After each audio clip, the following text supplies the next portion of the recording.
ప్రార్థనా శ్లోకం చెప్తూ అతులిత బలధామం స్వర్ణశైలాభదేహం ధనుజవన కుశానం జ్ఞానినామగ్రగణ్యం అంటారు తులసీదాస్ గారు. అతులిత బలధామం, అతులిత అంటే పోల్చడానికి ఇక అటువంటి బలం ఉన్నవాడు లేడు, ఆయన బలంతో సమానమైన బలం ఉన్నవాడు అని చెప్పడానికి వీలు లేదు. ఎందుకని కింద ఒక పెద్ద విషయం ఉంది. స్వర్ణ శైలాభదేహం, భ కాంతి, బంగారు కాంతి శరీరంలోంచి వస్తూ ఉంటుంది. ఎక్కడదది? మీరు పతంజలి యోగశాస్త్రాన్ని పరిశీలిస్తే అందులో కనపడుతుంది. ఎవరు నిరంతర బ్రహ్మచర్యంలో ఉంటారో, అస్కలిత బ్రహ్మచారి, అసలు ఎన్నడూ ఆయన మనసు కామమునకు వశం కాదు, ఎన్నేళ్ళొచ్చినా అటువంటి బ్రహ్మచర్య దీక్షలో నిలబడి తన యొక్క వీర్యశక్తిని తేజశక్తిగా, ఓజోశక్తిగా మారుస్తాడో అటువంటి వాడి రోమకూపములలోంచి బ్రహ్మ తేజస్సు బంగారు కాంతితో పైకి కొడుతుంది. అది తులసీదాస్ గారి నిర్వచనం. అతులిత బలధానం, అటువంటి బ్రహ్మచర్యనిష్ఠున్నవాడు, జితేంద్రియం, ఇంద్రియములను గెలిచినవాడైన. కాబట్టి అతులిత బలధామం, ఆయనతో సమానమైన బలవంతుడు వేరొకడు ఉన్నాడని చెప్పడానికి వీల్లేదు. అంతటి మహాబలవంతుడు హనుమ ఒక్కరే. ఆ బలానికి కారణం ఆయన బ్రహ్మచర్యం కూడా. అతులిత బలధామం స్వర్ణ శైలాభదేహం, అది యోగశాస్త్ర రహస్యం. అందుకన్నారు తులసీదాస్ గారు, ఏదో శరీరం బంగారు కాంతి అని చెప్పడానికి కాదు. తులసీదాస్ గారు అపరిమితమైనటువంటి హనుమ యొక్క అనుగ్రహాన్ని పొందిన మహాపురుషుడు.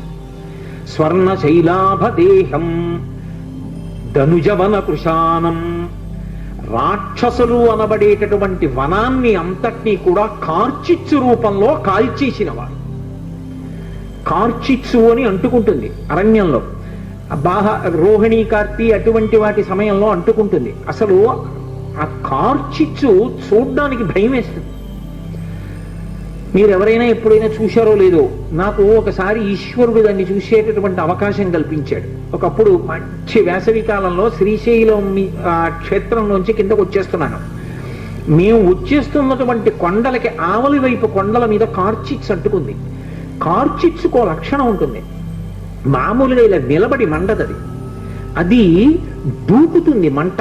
అసలు చూడ్డానికి గజ గజ గజ గజ వణికిపోతాం. అది ఇక్కడి నుంచి పెద్ద వలయం తిరిగినట్టుగా ఇలా తిరుగుతుంది, తిరిగి దూకుతుంది అవతల వైపుకి. ఆ దూకుతున్నప్పుడు అది దేని మీదకి దూకుతూ వెడుతుంటుందో అదంతా బూది కుప్పల కింద పడిపోతుంటాయి చెట్లు. అది అలా అంటుకుపోతుంది, అంటుకుపోయి వ్యాపించేస్తూ దూకుతూ వెళ్ళిపోతుంది. అలా ఒక గంట ఉందంటే అరణ్యం అంతా కాలిపోతుంది. అందులోంచి ప్రాణులు కూడా తప్పుకోలేవు. ఎంత వేగంగా వెళ్లే ప్రాణులు కూడా కాలిపోతాయి, పక్షులు కూడా పడిపోతాయి ఆ వేడికి. అలా వెడుతుంది. అబ్బా, ఏమి ఉపమానం అండి తులసీదాస్ గారిది! ఏమి అనుభవించారు హనుమ యొక్క శక్తిని! ఎవరు వెయ్యగలరు ఇంకటువంటి ఉపమానం? హనుమ యొక్క అవతారమే అంటారు. హనుమతో మాట్లాడేవారు, హనుమతో కలిసి కూర్చున్నారు, హనుమ వలన ఎన్నో విషయాలు తెలుసుకున్నారైనా. అటువంటి వారు కాబట్టి అటువంటి మాటలు వెయ్యగలిగారు హనుమ గురించి. అందుకే హనుమాన్ చాలీసా అంత శక్తివంతమైంది లోకంలో. స్వర్ణ శైలాభదేహం ధనుజవన కృశానం జ్ఞానినామగ్రగణ్యం. ఇది తులసీదాస్ గారి ప్రార్థన.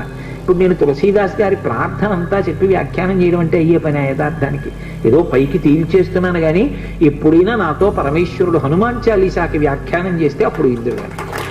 కాబట్టి జ్ఞానినామగ్రగణ్యం, జ్ఞానుల యందు అగ్రగణ్యుడు, మామూలు వాడు కాదాయన, జ్ఞానుల యందు అగ్రగణ్యమైనటువంటి వాడు. ఎక్కడది ఈ విషయాలన్నీ తులసీదాస్ గారు ఎట్నుంచి కలుపుతున్నారు? నేను ఇందాక మీతో మనవి చేశానే, ధర్మ జిజ్ఞాస బ్రహ్మ జిజ్ఞాస అని ఉంటాయి అని. ధర్మ జిజ్ఞాస రాముడు అరణ్యవాసంలోనూ రాజ్య పరిపాలనలోనూ నిరూపణం చేశాడు. ఆయన ఎక్కడ నేర్చుకున్నాడు ఈ బ్రహ్మ జిజ్ఞాస?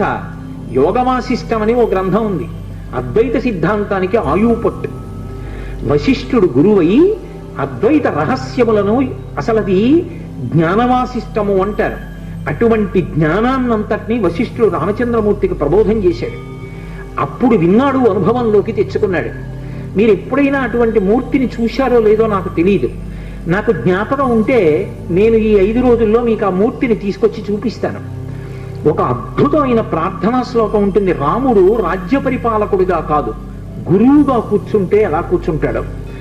వైదేహీ సహితం సురద్రుమతలే హైమే మహామంటపే మధ్యే పుష్పకమాసనే మణిమయే వీరాసనే సుస్థితం అగ్రే వాచయతి ప్రభంజనసుతే తత్వం మునిభ్యః పరం వ్యాఖ్యాంతం భరతాదిభిః పరివృతం రామం భజే శ్యామలం.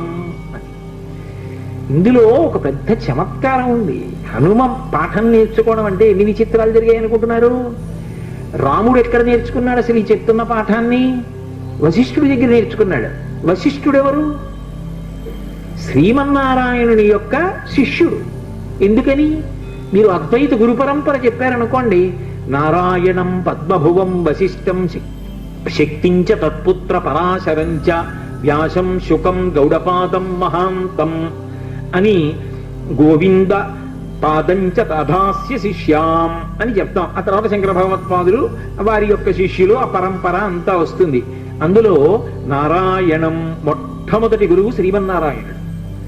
నారాయణుని తర్వాత వచ్చిన గురువు పద్మభువం.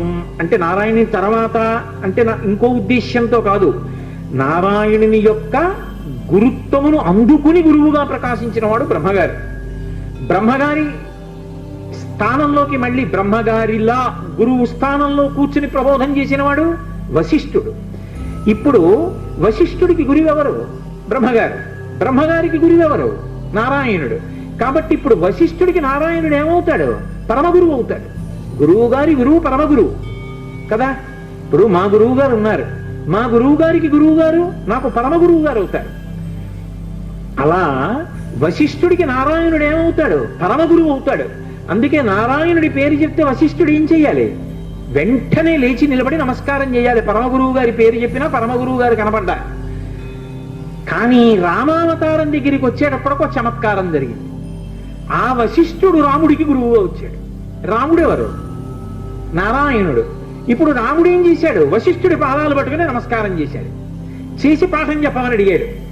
ఇప్పుడు తనకి పరమగురువైన నారాయణుడు తనకి శిష్యుడై తన కాళ్ళు పట్టుకుంటే పాఠం చెప్పాడు వశిష్ఠుడు. ఇదొక చమత్కారం రామావతారంలో గురు శిష్యుల విషయంలో. అటువంటి వశిష్ఠుడి దగ్గర యోగవాసిష్టం జ్ఞానవాసిష్టం నేర్చుకున్నాడు, అనుభవంలోకి తెచ్చుకున్నాడు. తెచ్చుకుని ఇప్పుడు ఈ పాఠం ఎవరికి చెప్పాలి? దానికి అర్హుడైన వాడు ఉండాలి. ఎవడు అర్హుడు? ఏ కోరిక లేనివాడు. ఏ కోరిక లేకపోవడం అంత తేలిక మార్గం అనుకోకండి. ఏ కోరిక అడగడానికి లేకపోవడం అంటే అది గురువు గారు కోరుకునేటటువంటి అద్భుత స్థితి కలిగిన శిష్యుని యొక్క లక్షణం. అదే సామాన్యమైన విషయం కాదు. ఎవరుంటారలా? కనపడడం ఏం మాటలండే. ఆ స్థితికి చేరుకోవడం హనుమ ఒక్కరే. అందుకే వైదేహీ సహితం సురద్రుమతలే హైమే మహామండపే. బంగారు మంటపంలో రామచంద్రమూర్తి కూర్చున్నారు. మునులు కూడా వచ్చారు ఆయన దగ్గర వినడానికి. కానీ ఆయన ఎవరికి ఉపదేశం చేశారో తెలుసా? ఆయనకి ఉపదేశం చేస్తుంటే మిగిలిన వాళ్ళందరూ విన్నారు. ఎవరికి? హనుమకి ఉపదేశం చేశారు. ఎందుకని? అగ్రేవాచయతి ప్రభంజనసుతే తత్వం మునిభ్యః పరం వ్యాఖ్యాంతం భరతాదిభిః పరివృతం రామం భజే శ్యామలం. నీలమేఘఛాయ కలిగినటువంటి రాముడు తత్వోపదేశం చేస్తే ఇలా ముద్ర పడతాడు, చిన్ముద్ర. ఇలా చిన్ముద్ర పట్టి ఎలా కూర్చుంటాడంటే వీరాసనే సుస్థితం. ఈ కాలు తీసి ఈ కాలు మీద వేసుకుంటాడు. దాన్ని వీరాసనం అంటారు. అంటే గురువు గారు కేవలం జ్ఞానోపదేశం చెయ్యడానికి మాత్రమే కూర్చున్నారు. ఇక అంతకన్నా పై స్థాయి ఉండదు. ఇక అదొక అద్భుతమైన స్థాయి. లోకంలో ఇక జ్ఞానం ఇవ్వడం కన్నా గొప్పదేదీ లేదు. ఆ స్థితిలో గురువు గారు కూర్చున్నారు అని గుర్తు ఏమిటంటే, ఒక మోకాలు మీదకి రెండో కాలు వేసుకుంటారు. దక్షిణామూర్తి కూర్చుంటాడు. అలా కూర్చుంటే చుట్టూ సనక సనందనాదులు కూర్చుంటారు. అలా రాముడు కూర్చున్నాడు. ఇలా కాలు మీద కాలేసి కూర్చుంటే తొడ మీద, ఎడమ తొడ మీద వైదేహీ సహితం సీతమ్మ కూర్చుంది. ఎందుకు సీతమ్మ కూర్చోవడం? ఎందుకు? గురువు గురుపత్ని అభేదం. గురువు గారు ఎంతో గురుపత్ని అంతే. గురువు గారు వేదాంత పాఠం చెప్తున్నప్పుడు గురుపత్ని కూడా అంతే వేదాంత ధోరణిలో ఉంటుంది. అందుకే జానకీ సహితం సీతా సహితం అనలేదు, వైదేహీ సహితం. వైదేహి అంటే విదేహ వంశంలో పుట్టింది, శరీర భ్రాంతి లేదు, తాను కూడా ఆత్మగా రమిస్తున్న సీతమ్మ. అటువంటి సీతమ్మ రాముడి తొడ మీద కూర్చునుండగా వీరాసనంలో కూర్చుని సురద్రుమతలే హైమే మహామండపే మధ్యే పుష్పకమాసనే మణిమయే వీరాసనే సుస్థితం, చక్కగా కూర్చున్నాడు. ముందు సుస్థితం, బాగా సువ్యవస్థితంగా గురువుగారు కూర్చుంటే కదా పాఠం చెప్పడం. సుస్థితం, అంతమంది మునులు ఉన్నారు, భరతాదులు ఉన్నారు. భరతుడు యువరాజు, ముందు యువరాజు కూర్చోవాలి, కానీ భరతుడు కాదు కూర్చున్నది. ఎవరిని కూర్చోబెట్టారు ముందు? ఎవరికి చేస్తున్నాడు ఉపదేశం? అగ్రేవా చయతి ప్రభంజన సుతే, ప్రభంజన సుతుణ్ణి కూర్చోబెట్టారు. ప్రభంజనుడు అంటే వాయువు, వాయువు యొక్క కుమారుణ్ణి కూర్చోబెట్టారు. ఇందులో ఒక చమత్కారం ఉంది. మామూలుగా వాయువు అంటారు, ప్రభంజనుడు అని ఎప్పుడంటారంటే విరిచేసేంత వేగంగా వెళ్ళిపోతాయి. వాయువు మామూలుగా వీస్తోంది అనుకోండి, అందరికీ సంతోషంగా ఉంటుంది. అదే వాయువు ఏ పెను తుఫానో వచ్చినప్పుడు వీచినట్టుగా విపరీత వేగంతో వీచిందనుకోండి, ఎదురుగుండా ఉన్న వస్తువు విరిగి కింద పడిపోతుంది. అది కర్ర కానివ్వండి, చెట్టు కానివ్వండి, స్తంభం కానివ్వండి. అప్పుడు ప్రభంజనుడు అంటారు. హనుమతి ఎటువంటి వేగం? మనోజవం అరుతతుల్య వేగం, విపరీతమైన వేగం శరీరానికి ఉంది, అంతే వేగం మనస్సుకుంది. కానీ గురువు గారి దగ్గర కూర్చున్నప్పుడు ఎలా కూర్చుంటారంటే శరీరము కదలదు, మనస్సు కదలదు. మనకంత వేగం లేకపోయినా శరీరము అంత వేగంగా వెళ్ళదు. నిజానికి హనుమ మనసుకున్నంత వేగము లేదు. అయినా కూడా మన మనసు గురువు గారి దగ్గర ఉండదు. పాఠం మీద ఉండదు, శాస్త్రం మీద ఉండదు, భగవంతుడి మీద ఉండదు. మిమ్మల్ని కాదు, నాబోటి గారి గురించి చెప్తున్నా, ఎక్కడో తిరుగుతుంటుంది. ఆయన అంత వేగంగా వెళ్ళగలిగిన వాడు గురువు గారి దగ్గరికి వచ్చేటప్పటికి అంత నిశ్చలంగా కూర్చుంటాడు. ప్రభంజన సుతే తత్వం మునిభ్య పరం, హనుమకి చెప్తుంటే మిగిలిన వాళ్ళు విన్నారు తప్ప యువరాజని భరతుణ్ణి కాని మునులని మిగిలిన వాళ్ళని కాని కూర్చోబెట్లా. ఒక్క హనుమని కూర్చోబెట్టారు. ఎందుకని? ఏ కోరిక లేకుండా మనసులో నాకు ఇది కావాలన్న కోరిక లేదు. అందుకని బ్రహ్మ జిజ్ఞాస అందుకోవడానికి అర్హుడయ్యాడు. గురువు గారు అలా కూర్చున్నారు అంటే అది అందుకోవడానికి అర్హుడైన శిష్యుడిగా కూర్చోవడం అంటే అంతకన్నా అదృష్టం జీవితంలో ఏముంటుందండి. ఇంకా గురువు గారు అలా వచ్చి కూర్చున్నారంటే శిష్యుడిగా నేను కూర్చుంటానండి అనాలి అంటే ఎన్ని కోట్ల జన్మల అదృష్టం ఉంటే అంటారు ఆ మాట. కాబట్టి హనుమని కూర్చోబెట్టారు ఎదురుగుండా. తత్వం మునిభ్య పరం, దక్షిణామూర్తిలో ఇలా చిన్ముద్ర పట్టాడు రాముడు. చిన్ముద్ర పట్టి అగ్రేవా చయతి ప్రభంజన సుతే తత్వం మునిభ్య పరం వ్యాఖ్యాంతం భరతాధిభి పరివృతం రామం భజే శ్యామలం. హనుమకి చెప్తుండగా వేదాంతాన్ని మిగిలిన వాళ్ళందరూ విన్నారు. ఈ జ్ఞాన మార్గాన్ని, ఈ బ్రహ్మ జిజ్ఞాస బాగా అనుభవంలోకి తెచ్చుకున్నవారు. అందుకే మీకు మహాభారతంలో ఆరణ్య పర్వంలో గంధమాదన పర్వతంలో ఆ అరటి తోటలో ఒక పర్వత గుహలో యోగంలో తనలో తాను రమిస్తూ కూర్చుని ఉంటారు. అంతటి మహాయోగమూర్తి హనుమ. అటువంటి వారు అంతటి మహాశక్తివంతుడు. ఎంత శక్తివంతుడో అంత వేగంతో వెళ్ళగలిగినటువంటి వాడు. అలా గురువు గారి దగ్గర జ్ఞానపాఠాన్ని నేర్చుకున్నటువంటి వాడు.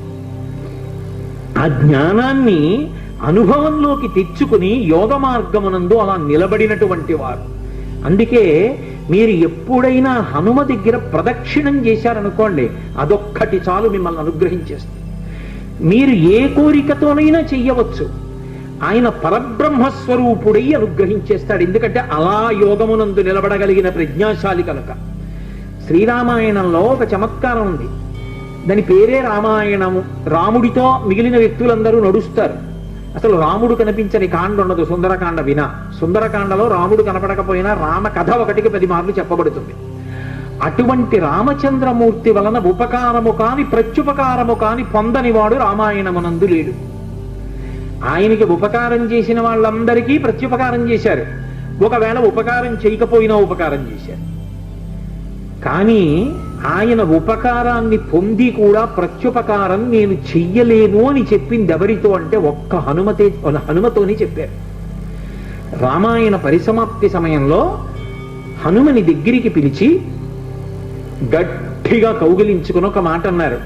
మదంగే జీర్ణతాం యాతు యత్పయోపకృతం కపేహి నరహ ప్రత్యుపకారాణం అపత్సాయ అతిపత్రతాం అన్నారు.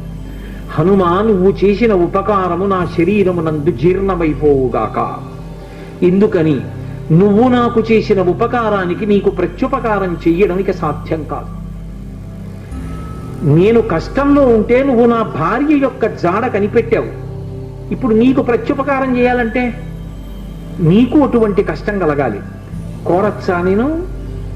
అందుకని నేను కోరను. నీకు అటువంటి ఆపద రాదు. కాబట్టి నీకు నేను ప్రత్యుపకారం చెయ్యలేను.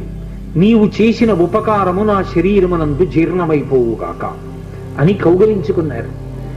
హనుమ ఒక్కరు తప్ప రామాయణం మొత్తం మీద ఈ స్థితిని పొందిన వారు వేరొకరు లేరు. అందుకే రామచంద్రమూర్తి అవతార పరిసమాప్తి సమయంలో ఆయనతో అందరూ వచ్చేస్తానని వెనక వెళ్ళిపోతున్నప్పుడు హనుమని కూడా అడిగారు. హనుమ నువ్వు వస్తావా అని అడిగారు. రామచంద్ర ప్రభో, మీరొకటి, మీ కథ ఒకటి, మీ నామం ఒకటి కాదు.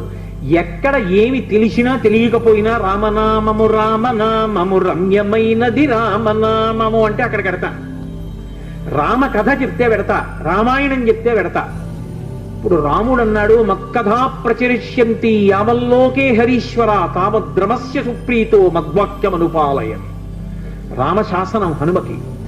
ఎక్కడ రామనామం చెప్పినా, ఎక్కడ రామ కథ చెప్పినా, ఎక్కడ రామాయణం చెప్పినా హనుమా నువ్వు అక్కడికి వెళ్ళి కూర్చుని వింటూ ఉండు. హనుమ సభలోకి వచ్చారు అంటే సభలో ఉన్న వాళ్ళందరికీ మంగళమే. నన్ను నమ్మండి, చచ్చిపోయేవాడు కూడా బతుకుతాడు. హనుమ దర్శనం అంత గొప్పది. ఆయన దర్శనం చేస్తే చాలు. నిన్నను మీతో చెప్పా, సంధ్యాకాల దర్శనంతో సమానం. ఉపద్రవాలు కూడా తొలగిపోతాయి. అంత శక్తివంతం హనుమద్ దర్శనం అంటే. అటువంటి హనుమ సభలోకి ప్రవేశిస్తారు, ప్రవేశించి అనుగ్రహిస్తారు. ఎందుకని అంటే పైన రామశాసనం ఉంది. ఇదే మహానుభావుడు తులసీదాస్ గారి జీవితంలో జరిగింది. తులసీదాస్ గారు ప్రతిరోజు గంగానదిలో స్నానం చేసి చెంబుతో కాసిన నీళ్లు తీసుకొచ్చి రావి చెట్టు మొదట్లో పోసి రావి చెట్టు కింద కూర్చుని తపస్సు చేస్తుండేవారు.